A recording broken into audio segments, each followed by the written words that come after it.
All right, we're gonna do a quick setup of our Belmont Rapid Infuser.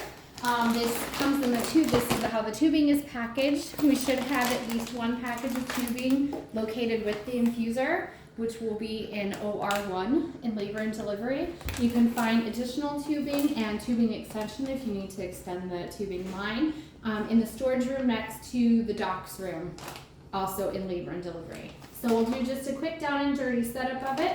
We've got one bag of saline. To note, the only things that you can use with this infuser are normal saline and packed RBCs. No LR, no cryo, no plasma, no platelets. PRBCs and normal saline only. So here's our tubing. We're just gonna open that up. One thing really nice about the Belmont is it is pretty intuitive. This is how it's gonna come in. The first thing you wanna do is just kind of clamp all of your big clamps right here before we even get started. So I believe there's 4 of them total, 4 or 5 of them total. Okay, we're gonna take our tubing out. Just kind of holding this on your wrist, I think is one of the easier ways. There's 3 different tubings. You can do all 3 with saline, so you could potentially have 3 liters going at one time. You can do 2 saline and 1 of blood, or 1 of saline and 1 of blood. And it doesn't really matter which one you pick. You've got another little air release valve there. So I'm just gonna pick this one right here. Again, I'm already clamped, and I'm just gonna spike my bag. So previously with the level 1 rapid infuser, we had to burp the bags. You do not have to do that with this Belmont infuser. So your bag is spiked. You're just gonna work your way down. So this tube's gonna go in this holder right here. It just snaps in. You're gonna open up your door right here. These fall in line right with where they're supposed to go. You'll see this blue arrow. You may need to stretch this tubing just a wee bit to get in there. Make sure it goes underneath there, and it kind of snaps into place. You're not gonna hear any big snap, it just slides in. Then following your tubing guidelines down here, this bigger tubing just tries to stay in line here with the smaller tubing there.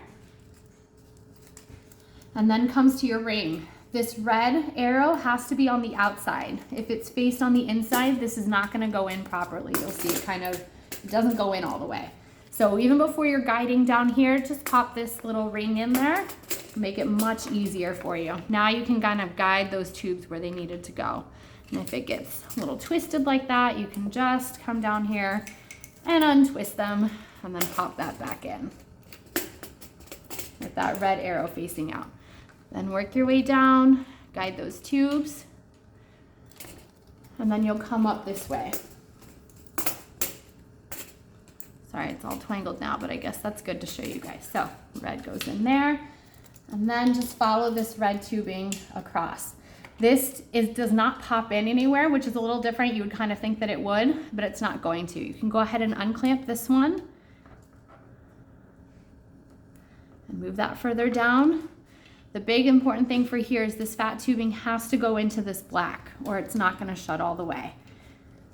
All right, and then just kind of do one last little check. All your tubes are in kind of the right places. You're good to shut this door. Okay, once this door is shut, this is now clamped, so go ahead and now unclamp your tubes. Unclamp there.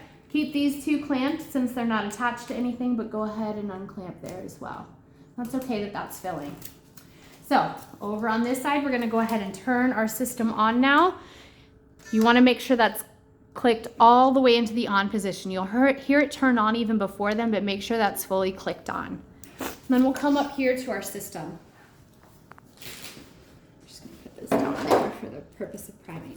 Follow the directions as on the screen. So you're gonna hit prime. What that's doing is it's priming your system from the bag all the way down to the bottom of this chamber here. It's priming all of this tubing. If you had forgotten to clamp here, it would not be filling up, you'd get an alarm. Okay, but since you did, we've primed, we're good to go. This is a one-way air valve. This will continue to fill because this is unclamped, and that's okay. Air will escape through here, but it has successfully primed this line here. Now what you've got to do is you've got to prime from here down to where you're going to plug into your patient. And you're going to do this before you connect to your patient. So hit patient prime line. The biggest change in this is that before this was kind of an intuitive system and it stopped on its own. Now, you as the practitioner kind of have to look and see when this line is going to be primed. So try and get all those little air bubbles out of this line. It does go a little bit slower. Looks like right there is kind of our starting point where we want to prime it to. We're free of air from there on.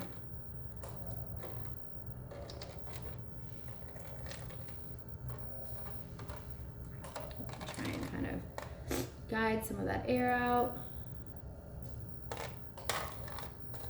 I will say this is the longest portion of it, but then once this is done, it all goes relatively quickly from there. So we're almost there. All right, now that we've got our system primed, I'm gonna come up here and hit stop. Now at this point, you wanna connect this to your patient, because from here on, once you start programming, it's gonna automatically start infusing fluids. So you'll get your alcohol swab, go to your patient, you're gonna wanna put this right into that saline lock. This doesn't go into a different IV line. This is a primary line that goes right into your saline lock. Okay, there will be a guide here on the Belmont that tells you how to program your machine. For an 18 gauge, the highest you can go is 100. For a 20 gauge, the highest you can go is 50 mLs a minute. So we'll come over down to here where it says infuse. Now, keep in mind, our line is now connected to our patient.